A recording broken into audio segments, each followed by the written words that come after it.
Halika na, close. Po, alam po ulit na sabihin ko ba? Ano po kasi, I experienced po domestic violence.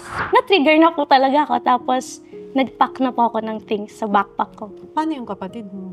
Ayun po, naiwan po siya po. Eventually po, nakuha ko siya. Siya ba ang first relationship? Hindi naman.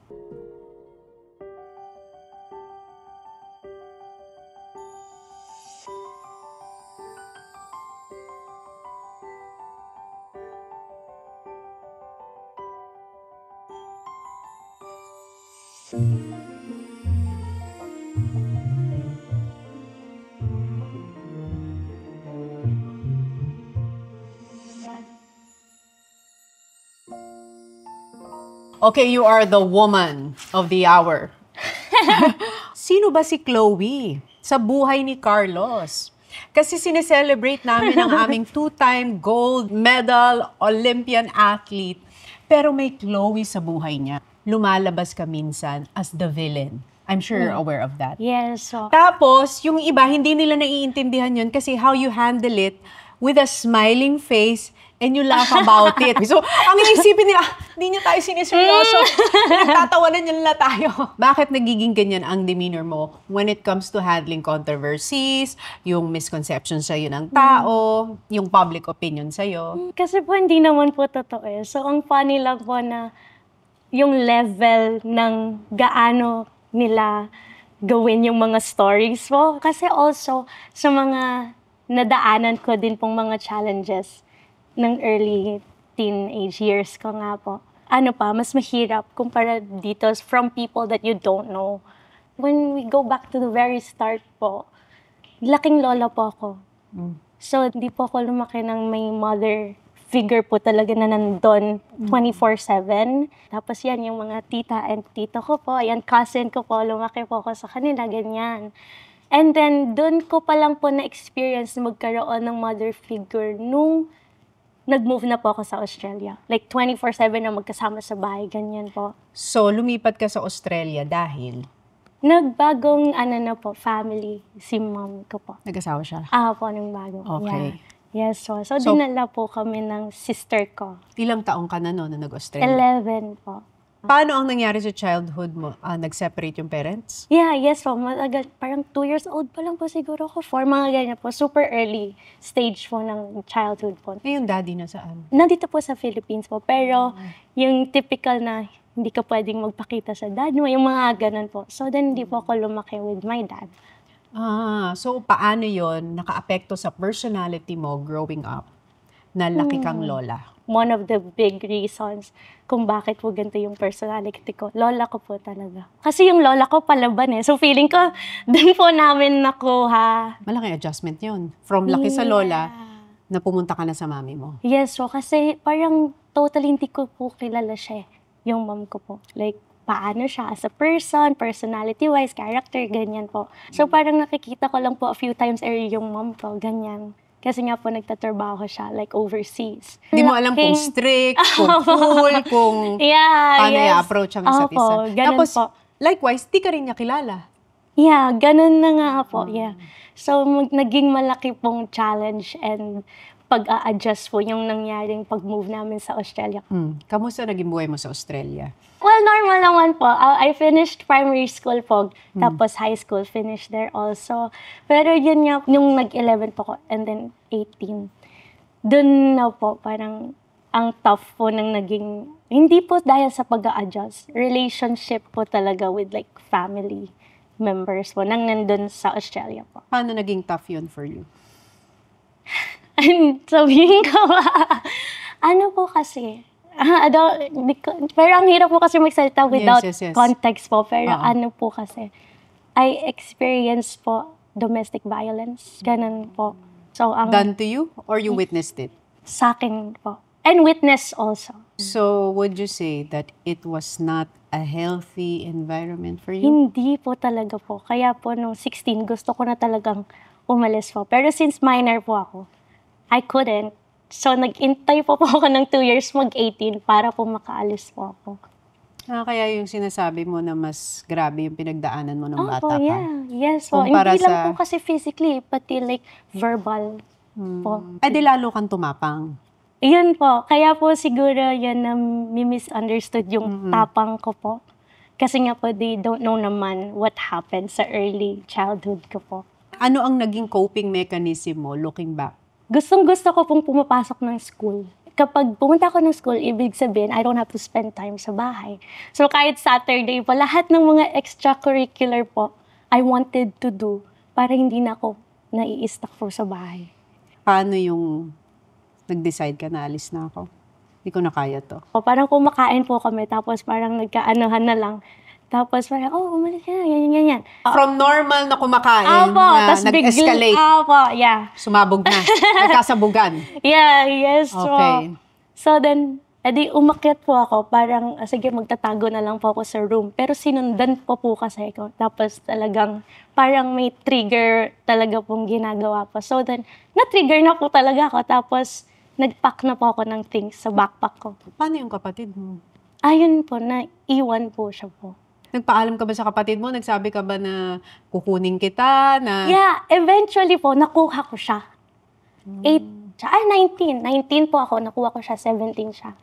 So, umalis ka ng bahay, 18 years 18 old. po. Hindi maganda yung paghihiwalay. Opo. Walang naging healthy na conversation. Opo. Talagang it was really an escape. Opo, yeah. Eh, saan ka na nun tumira nung lumayas ka? Yung best friend ko po and her family took me in po. Oh. So every time na nag-run away po ako, sa kanya po talaga ako pumupunta. So alam niya na po. Yung pinagdadaanan mo? Opo. So then hindi na sila nagulat po ng family niya nung umalis na ako ka. ng totoo po na hindi na bumalik. Sa ano ko po. Naka-ready na po na, whenever you're ready to move out, naka-ready yung closet ko, dito ka maglagay ng mga gamit, nag-ready po sila ng bed ko. So, alam na Bait po ng kasi friend na, mo. po, napaparating na naaalis na ako ng bahay po. Ilang years kang tumira dun sa best friend mo? 7 months po. So, parang nagkaroon po kami ng conversation na tutulungan nila ako makatapos ng high school. So, nakatapos po ako ng high school. Nag-move out po ako sa kanila. So, doon na po ako nakapag-rent ng bahay. Nakuha ko po yung kapatid ko. Never na kayo nag-usap ng mami mo after mong lumayas? Nagkausap naman po kami, nag-try, pero hindi po talaga nag-work. Parang 2022 din po yata, nag-try kami mag-usap po. Pero parang nakikita ko pong pattern, ganun pa din po. Like, magiging okay siya the first 1 to 2 weeks po. Tapos babalik po yung pattern namin na gaganunan po kami. So then, sabi ko, hindi na talaga healthy. I have to, parang remove myself from this environment po. Ganun po. So parang growing up, sino yung tumayong like someone na nagbigay sa'yo ng values, nagturo sa'yo ng principles in life, like yung naging moral compass mo? Wala po eh. From experiences po talaga po eh. Kasi yung mga rest of family members ko po, nandito pa rin sa Pilipinas po. Kailan dumating sa buhay mo si Kaloy? 2020 po. Ilan taong ka nun? 18 po. Crush mo na ba siya noon, yung nakita mo?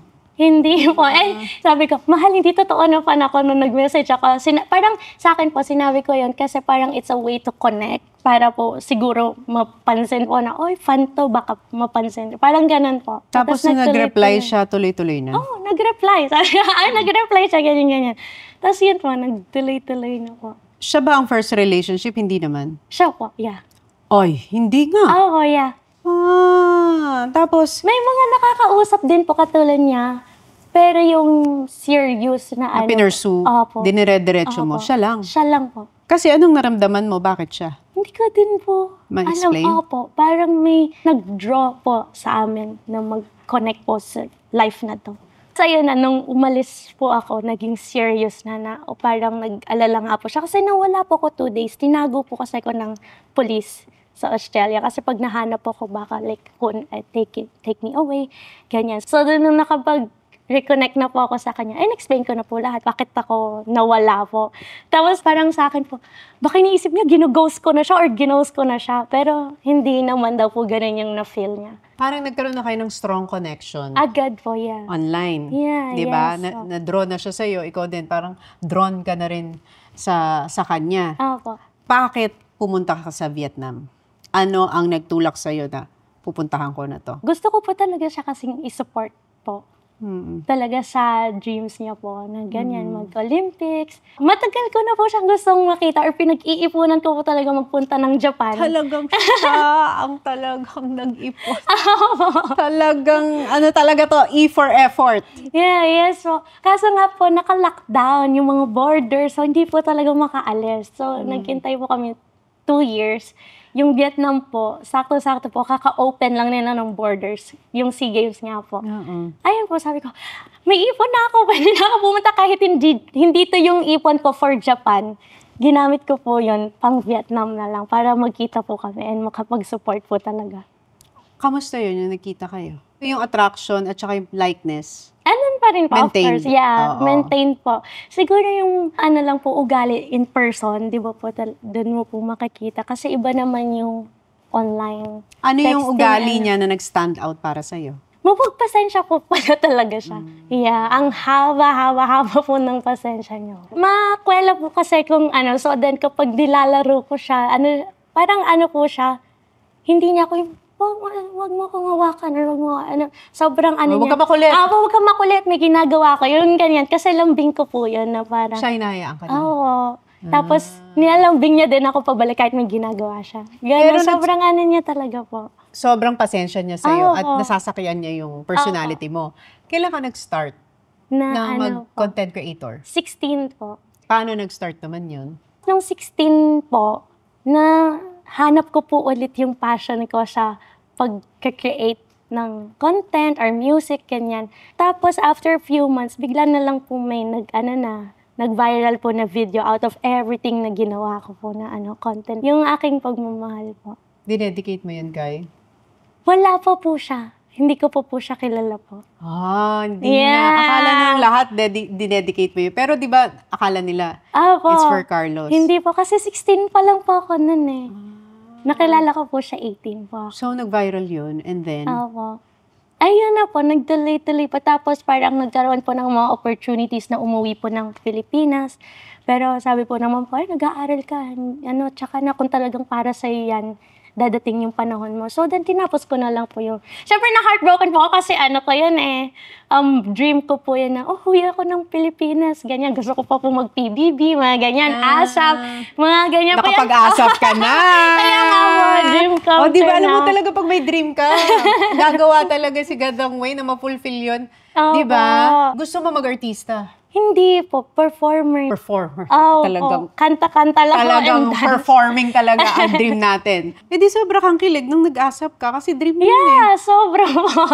After 5 years po from I Want, nag-upgrade to ASAP po. Grabe, no? Na-fulfill mo kahit pa paano yung dream mo. Alam mo, feeling ko yung personality mo, you're a go-getter. Super po, yeah. Yung parang you're goal-oriented, this is what I want, ilalabang ko to. Opo. Hanggang sa makuha ko to. Kasi ganun ka sa dream mo, ganun ka sa buhay mo, ganun ka kay Carlos. Di ba? Opo.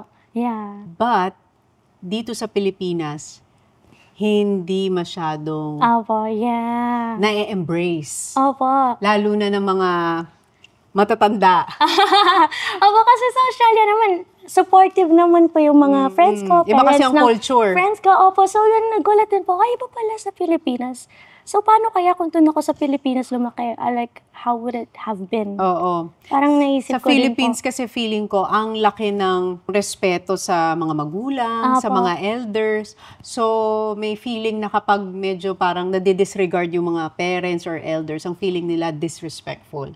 Opo, yeah. Nakukuha mo ba yun minsan na sinasabi sa'yo? Madalas po, kasi nagvo-voice out po talaga ako ng opinion ko po. Nami-misconduct po siya na disrespectful. Kahit nag-explain lang naman po ako ng side ko.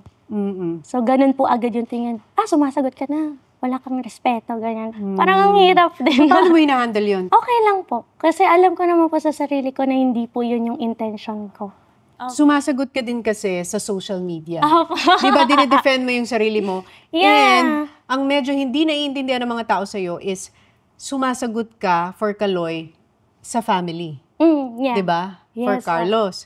So parang ang dating nila is, syempre girlfriend, hindi pa asawa. Girlfriend ka lang. Oo, ganun. Parang di ba, talagang teka muna, hindi pa asawa pero Opo. ikaw ang nakikipaglaban. I'm just really standing up po.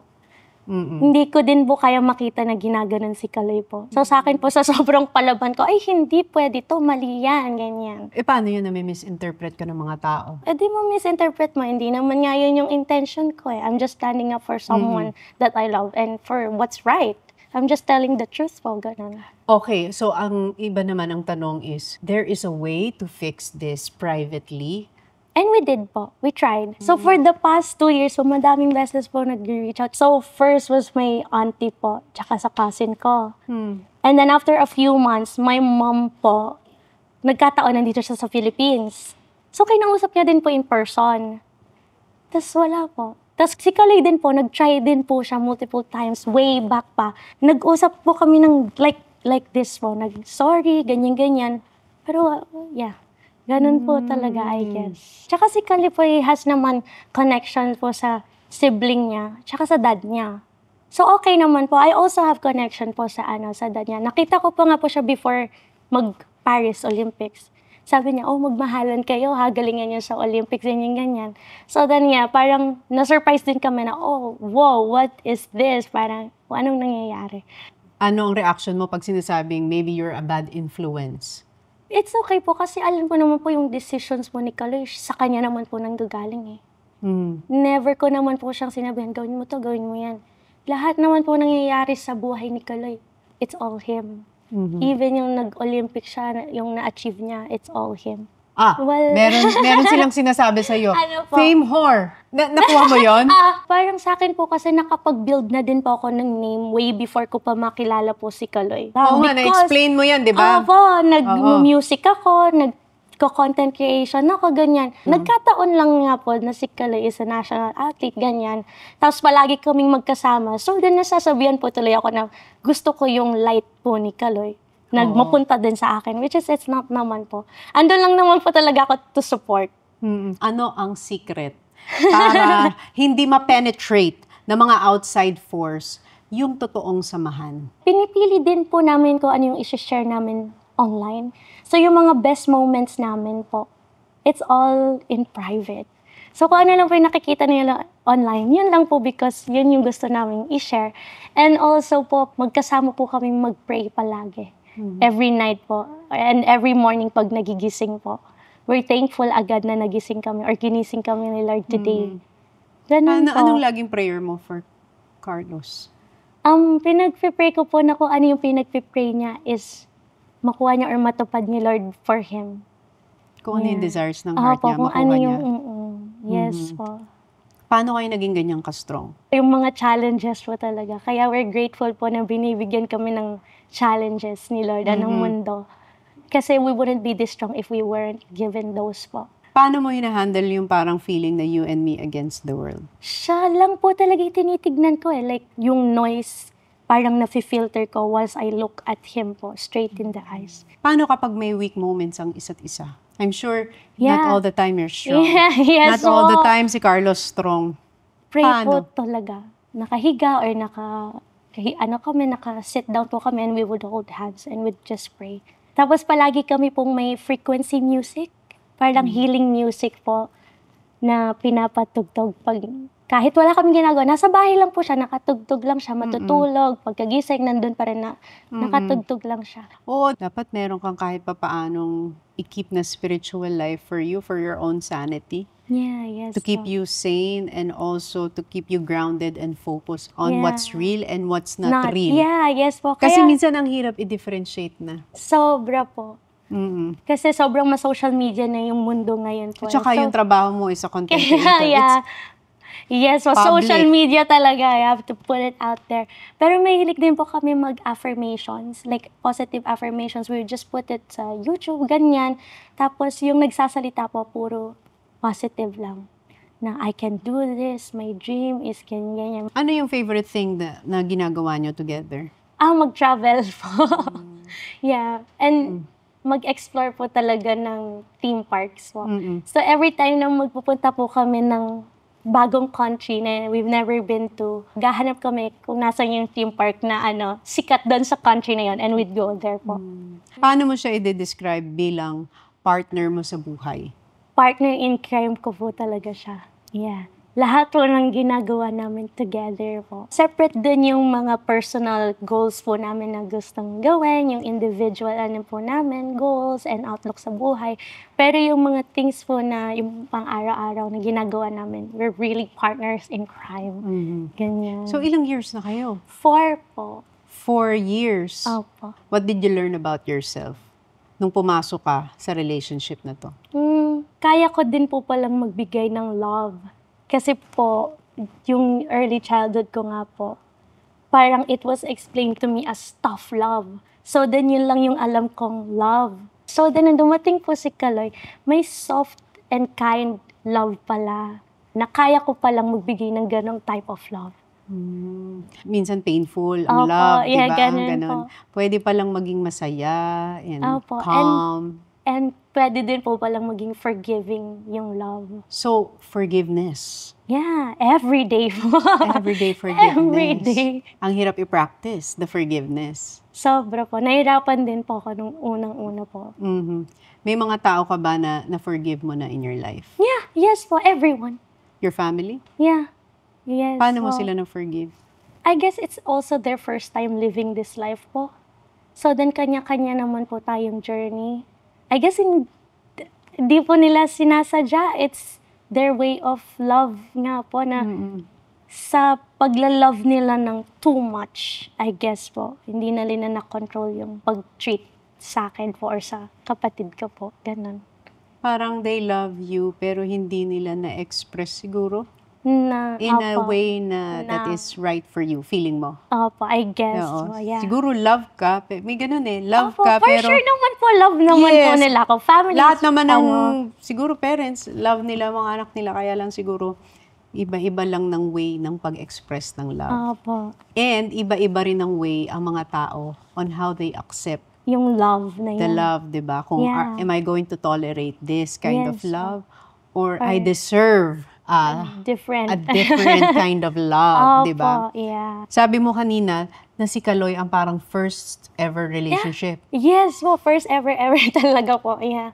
Kaya talagang nilabad mo to, pinursue mo to. So, would you say na ito ang nakikita mong last din for you? Yeah, yes. So, sinasabi ko na po yan even way before. This is my first and last. Yeah. Kasi po, wouldn't you look at a relationship as if it's your last naman? Like, you're not gonna have a partner or girlfriend, boyfriend because may hanapin pa akong iaasawa ko. Girlfriend ko lang to ngayon. Parang sa akin po, date to marry. Ay, paano yan? 2-time gold medalist, Olympics, champion. Mas malakas ang temptation pag ganyan, public figure. Yeah. Kung imagine mo, so- dati ikaw ang nag-message. Imagine mo ngayon kung Kaya nga. ilan ang nagme-message. Ilan ang sinisiraan ka na online. Opo. Ako na lang. Huwag na si Chloe. I'm sure yung mga ganyan, di ba? Sure po. So, paano nyo i-handle yun? Ako sa akin po okay lang kasi sa akin nakaka-boost din po yun ng confidence niya na people are admiring him po. And sa akin na I'm happy for him kasi syempre people are looking up to him na crush kita or gusto kita ganyan. Hindi ka selosa? No po. There's no reason. Siya, po seloso also. ba siya? Hindi din po. Wala po sa amin po. Ganun. So, talagang yung relationship is built on security. Talaga may Yeah. security. Matibay po yung foundation po na nagawa po namin from the start po. Yan. Yes. So, kung ikaw naman ang tatanungin ko, what do you think works for you guys in handling and navigating this new fame, just new opportunities na dumating sa inyo, new life, 'di ba? Kasi for sure, nung umalis kayo, iba yung buhay nyo. Pagbalik nyo, Yeah, yes po. parang sumabog na lahat. Opo, naiyak na po ako kasi parang si Kaloy po, he would buy me. Mahilig po kasi ako sa malalamig na tubig. Like, binibilan niya ako ng yelo sa baba. Nilalakad niya lang yun sa baba po ng kono namin. Naiyak ako na, you're not gonna be able to do that for me anymore. Or kukunin mo yung food natin sa baba pag nagpa-deliver po kami ng food. Naiyak po ako kasi parang we're Nagbago gonna, opo, parang yung simple life namin po.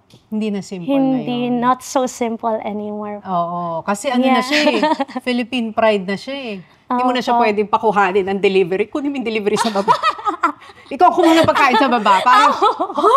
May dala-dalang groceries si Carlos. Ano ba yan? Baka mag-gymnast yan pababa. Ako, ganun po. O, Yun diba? talaga iniyakan ko po. Hindi na, iba na ang Ako, buhay iba talaga. na po. Opo. Talagang, pag nakita na siya sa labas, isang somersault naman siya. Di ba? Yung mga tao, isang stretching naman dyan. Nakita mo yun, di ba nag-trending yan lahat na mga public school Yung teacher, gumaganta po. yung mga banker, lahat na sila nag-training mag-gymnast. Nung nalaman nila kung gaano kalaki ang price na nakuha ni Carlos, lahat na nag-resign sa trabaho, mag-gymnast na lang sila. Nung makita nila. But that's just a joke, pero grabe yung training ng totoong athlete and ng gymnast before they get to that level. Yeah, yes. So, Nakita ko Carlos po talaga. is one of a kind. 1 in a million yan. Yung ganyang klaseng talent, perseverance, attitude, and gift from God. Yeah, yes. So, ikaw naman kung tatanungin kita, despite of everything na sinabi sa'yo, nilabel sa'yo, tinawag sa'yo, if there's one thing na gusto mong malaman ng mga tao about you, ano yun? I guess they think that I am so tough po and so hard. Ganyan. But really, when I'm with my people po in Kaloy, I'm so soft. I cry at like the smallest things po. Like I would really give anything and everything sa people po ng mga mahal ko. What makes you cry? Kapag nagbibigay po siya sa akin ng letter, mahilig po siya magbigay sa akin ng letter po. Nakakaiyak po. Even how many times ko po siyang binasa na or nabasa, I would still cry at it. I'd look at it. Kasi handwritten po and a letter. And then, nagde-DIY po siya ng flowers. Like from tissue paper. Tapos bibigay niya lang sa akin randomly. Mga ganun. But that makes me cry po. Just small things po talaga.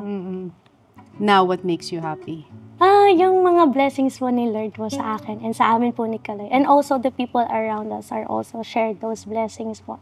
Mag-travel lang po talaga, experience this life po to the fullest po. Because we're not here naman forever.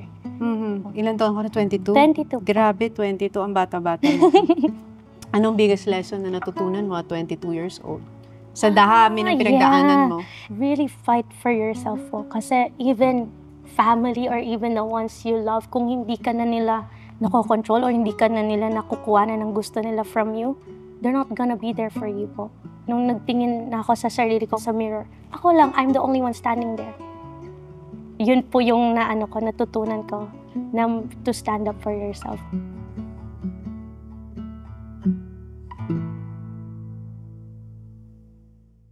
Ay, dala yung medal naman. Patingin naman. Oh my gosh, ang bigat. Legit. Oh my gosh. Eiffel Tower. Oh, shucks. Salamat. Galing mo naman. Thank you. So Nice Thank to meet you. you guys. Congrats.